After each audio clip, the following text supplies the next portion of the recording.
I was going to start this video by saying the way that we get our West Ham news is changing, but it's not. It's changed already. That horse has bolted. I'm an old codger, so I used to watch teletext and CFAX and wait for that one page to click around.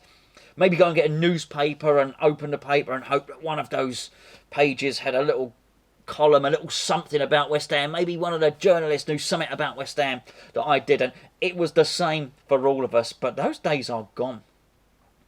This video is really about the West Ham media, and when I say the West Ham media, I mean the West Ham internet media, which is basically people like us, and how we're treated like second-class citizens by the club, really. And it's not just us. It's not just about Hammers Chat. This can't just be a video about Hammers Chat, because you're watching this video now. I bet it's not the first West Ham thing you've done all day or seen all day. I bet you've watched some fan cams from West Ham Fan TV. Maybe you clicked and read the news on Claret and Hugh. Maybe you went and joined a debate on Knees Up Mother Brown. Maybe you're looking forward to the West Ham Way podcast later on this week. West Ham Till I Die. It's another massive, massive website. And this is really what I mean, because I just feel that the West Ham media and the West Ham internet media is growing hugely. We're going nowhere at Hammers Chat. I think the club would wish that we would, and particularly some that I've mentioned there as well. But we're not. Yet still, you get a situation where, particularly the London Stadium, is a massive press room. We're not invited. We're not allowed. While we're all outside the stadium waving our phones around in the air, trying to get a bit of 4G just to upload something to you, there's a load of people sat in that press room who really don't care about West Ham, are probably doing less numbers than we're doing. And yet they're able, they've got all this stuff, they've got all this internet access. We could probably get, on match days, we could probably get our match reports to you an hour earlier if we had that Wi-Fi internet. But as I say, we are shunned. We're treated like second-class citizens, and there's been a few things that have prompted this video. Now, maybe when I said we possibly do bigger numbers than the newspapers, maybe a few people laughed. But just wait until you hear this just a second, because if you're doing a graph, the West Ham internet media are only going upwards and newspapers are going down. And it's not just newspapers either, it's other traditional methods, particularly television. Because it's not just West Ham, it's not just football. People are watching less television anyway. People are certainly not buying newspapers anymore, and people are certainly clicking on social media to get their news. Now, when I say that us at Hammers Chat are going nowhere, we're really not. There's a website called Social Blade. It's how you can track how you're doing on YouTube and how you're going to do in the future, and it's probably used as a catalyst and a tool to plan what you're going to do and how you're going to start interacting with your audience more. It's a very, very useful tool, but it has forecasts on it. And at Hammers Chat, in our two channels, this one and our main Hammers Chat channel, we are forecast next season and the next year to do 8 million views. Pretty impressive, right? I certainly hope we do. West Ham Fan TV have 18 million views so far. Yet, like us, they are ignored and spurned by the club. Claret and Hugh get 50 to 100,000 clicks a day. That's huge. They are a monster of a website. Knees Up Mother Brown, exactly the same. I've went and looked at these figures. There's a company where you can monitor websites called Alexa Rankings. Go and look. There's 2 West Ham websites there that are in the top 250,000 websites in the whole world. I don't mean football websites. I'm talking about Coca-Cola and the NHS and all these other websites. They are up there. These are big, big players. Probably the biggest website for newspapers is the Mail Online. They're probably the paper that's moved over to the internet better than anybody else. We've recently been beaten by Manchester City 5-0. I know, I shouldn't bring it up, granted. But if you go and look on West Ham Till I Die, there are 929 comments under their match report. Go and look at the Mail Online. The biggest newspaper website has 558 at the time of me recording this video. Half as many. So why are we treated like second-class citizens? I think it's because the club are scared of us. But why should they be scared of us? I like to think, and I've interviewed Pedro Obiang, I've interviewed Mikel Antonio, I've interviewed Sir Trevor Brooking. I like to think I'm going to be kinder to those people than some hack who might be a Norwich fan, for instance, from the Daily Star is going to be. Why do they have access? They're certainly not going to have the reach that we have. They're certainly not going to be getting to enough West Ham fans in the same number that we will. They certainly won't be asking questions as a West Ham fan. Look at West Ham Fan TV. They've just interviewed Carlton Cole. They've just interviewed Paul Konchesky. I remember Ryan doing a video with Frank Lampard Sr. What about Gio? What a fantastic interview with Gio is. Look at the Matt Jarvis interview. Gary Lewin. We do not embarrass ourselves. There was a time, season before last, actually last pre-season, when I did get some access, because we have had some with the club and there are some good people in the club, but the door has been slammed shut here. It was the Wickham, it was a pre-season friendly against Wickham. The club could not upload, they were meant to be streaming the game, they couldn't do it. There was no access coming out of the club whatsoever. I think the Wi-Fi had gone down. Just using my 4G, because actually there wasn't that demand on it, I stood at pitch side and did a match report. Again, I didn't swear, I didn't embarrass anybody. I thought I did everybody proud. I gave a match report that hopefully everybody enjoyed at the time, and it gave them a bit of information on a game that there wasn't any footage of at all. But just recently we've had the Fulham game, and this is one of the reasons it's brought the situation to a head. At the Fulham game, Sky Sports were giving unlimited access, but they didn't feature the game. In fact, you couldn't get the game anywhere. Yet, for all their exclusive access, they were the only ones allowed to interview players, by the way, and players the club keep well away from anybody like us. In the hour loop that's on Sky Sports News, the West Ham game, that Fulham game, featured for 30 seconds. 30 seconds. For all their access, they gave 30 seconds to West Ham. Because they don't care about West Ham. We care about West Ham. All the websites I've just mentioned care about West Ham. I just find it so annoying that these people who don't care, who will write a small footnote in a newspaper, get all the access. Yet, if you look at me on my Fulham report, I am being ushered away from doing a report and reporting a game, ushered away by the stewards, and I really tried to cram as much as I could in 4 minutes. Why couldn't I use the media Wi-Fi? Because we're not seen as the media. And here's the problem. All the websites, I'll say them again, Hammers Chat, West Ham Fan TV, Knees Up Mother Brown, the West Ham Way, Claret and Hugh, West Ham Till I Die. I'm forgetting something, I'm sorry. I'm really sorry. We're not known as the West Ham media, but we are the West Ham media, because we are where you get your news from. We are where you, as fans, interact with West Ham. You don't go on to the Guardian website and get your West Ham news from them. You just don't do it. You log on to your favourite website. It might not be us, it might be anyone. Doesn't matter who it is. And here's the point. So why are they getting treated better than we're getting treated? I don't know. I find it very, very frustrating, because I walked out of that game against Fulham, and I was walking around Bishop's Park, which is the park, as you all know, where the Fulham Stadium is, with my phone held aloft, waving it round in the air, just trying to get a 4G signal so as I could upload a video. I didn't go to the Man City game, but we uploaded 3 or 4 fan cams. Every time, I know Charlie was running to the top of those stairs by the barges, waving his phone in the air, just trying to get a little bit of something out there. It is made as hard as it possibly can.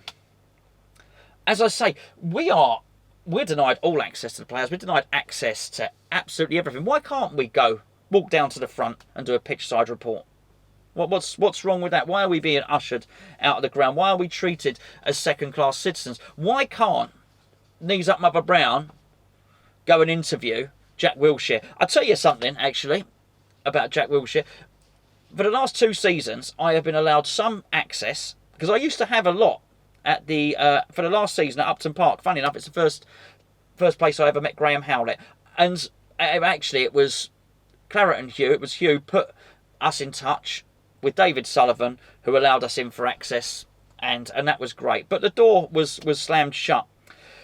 But they allowed us a little bit of access pre-season to go to pre-season game and take some pictures. I haven't got a bad camera, I've got a nice enough lens, and we get our stock images that we use for our thumbnails. We would give some to Claret and Hugh, but it was there for anybody to use. On my Twitter, I posted them on my Twitter, said anybody that wants to use these images, they're welcome to. They're royalty free, And I'm not the best photographer in the world, but I didn't do a bad job. I've got lots of pictures. But at the start of this season, I was conscious. I had no picture of Wilshere because he was injured most of last season. He didn't feature at Wickham, where I got my pictures last year. I had no pictures of Sebastian Haller, and I had no pictures of Fornals. So I contacted the club, nothing. Radio silence. Contacted again, nothing. Actually got somebody to ask on my behalf, nothing. Actually got the phone number of somebody, text them and said, look, all I want to do is just pop down and take some photos, which I'm going to share with other West Ham websites. Nothing. Completely ignored. And quite frankly, I'm getting sick of it.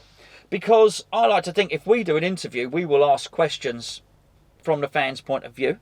I like to think it will really improve our content. Yes, some of it's selfish. I'm not going to lie. Of course I want Hammers Chat to make the best videos. I'm not going to pretend otherwise. But I do think this is not just about Hammers Chat. It's about West Ham internet media being given access.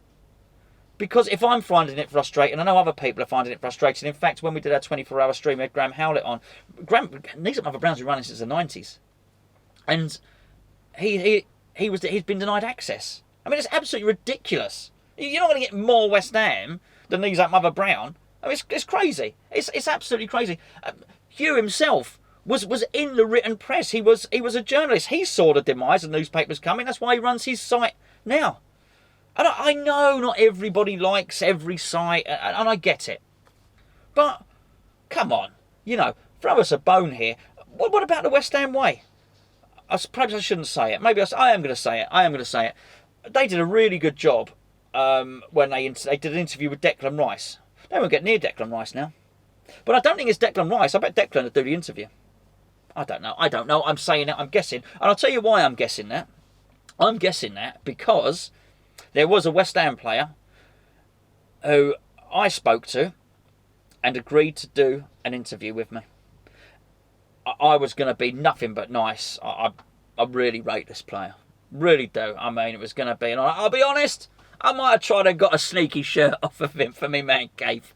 A signed shirt. I might have done. What are you meant to do? Anybody would do the same thing, right? But I would have embarrassed nobody.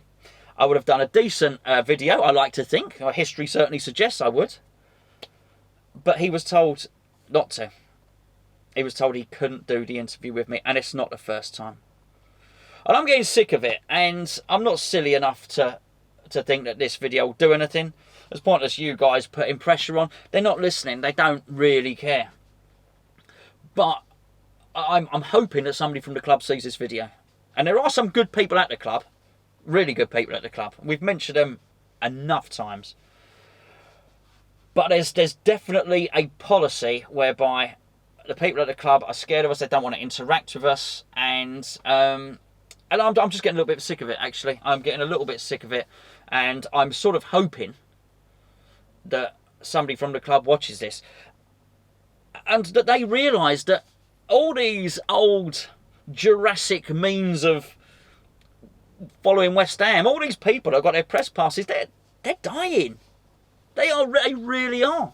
They're dying. You wouldn't want to, if you're doing journalism, if you're doing a journalism course now, this internet, that is where your job is going to be. You're not going to be in the written press. You're going to have to move. You've got to move with the times.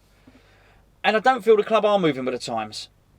Because we are where the West Ham fans get their news from. We're where the West Ham fans get their information from. And this is, look, this is really where it's at. And all I will say finally is, we had a meeting with Karen Brady. Lots of us, a while back. It was famously labelled as the bloggers meeting. We did a lot. We did a lot in those meetings. And we'd say we did a lot. Not a lot got done. We tried to push a lot of stuff. But during the meeting, it was clear that the club wanted to sort of build relations with a lot of us there. So we were there. Graham Howlett was there. Sean Whetstone was there. X was there. I think Dave Walker was either Dave or Kevin. I can't remember exactly which meeting it was. Again, Nicky was definitely there. I think Ryan was there as well. And Nicky brought this up, more or less what I'm saying now. Nicky brought this up. Why are we second-class citizens? What about press access? Where is our access? Where is our interviews? And Karen Brady said, I don't know. Should it be easy enough to get your press passes? She said that. It never happened. It never came. A real shame, because I would love at the end of a game to go into a Pellegrini press conference. Why? Who better to ask questions than us? What about just listening to the press conference, being in the press conference and doing a report from the back of the press room so as everybody can see the press conference? We're constantly trying to think up new videos to try and keep our content fresh. You've got your favourites, your favourite videos that you like, but it would really broaden our horizons if we were able to get some access to some players. We do some really fun things. If we could get in to do some interviews, if we could report directly from pitch side, if we could just get our match reports out directly after the game. In fact, if we had the internet access, in that we could straight away go live from pitch side and do a match report. No uploading, no sneaking around while the stewards try and usher us out. Anyway, just a bit sick of it. That's it. It's a bit ranty. It's a bit ranty. Thank you for your patience, but I'm not expecting anything to change quickly. But this is what's going to happen in the long run, whether the clubs like it or not. And it's not just West Ham. Actually, I think Liverpool are quite good. I've seen their fan channel. I've had interviews with Klopp and things like that, and I've seen a few of them having kick-arounds with the players and stuff like that. I got to do it. I got to do a header challenge with Masuaku. Again, I think I did all right. But again, I had to get in by the back door. The club didn't let me in. It was a sponsor, put pressure on to allow us, and that's how it's got to be done. I don't want to do that. I want to walk in the front door, and I want to deliver proper match reports. Not all the time, because quite frankly, I want to go out and have a beer. I want to go out and have a pint. But once in a while, I'd like a bit of access, and I wouldn't mind a bit of Wi-Fi.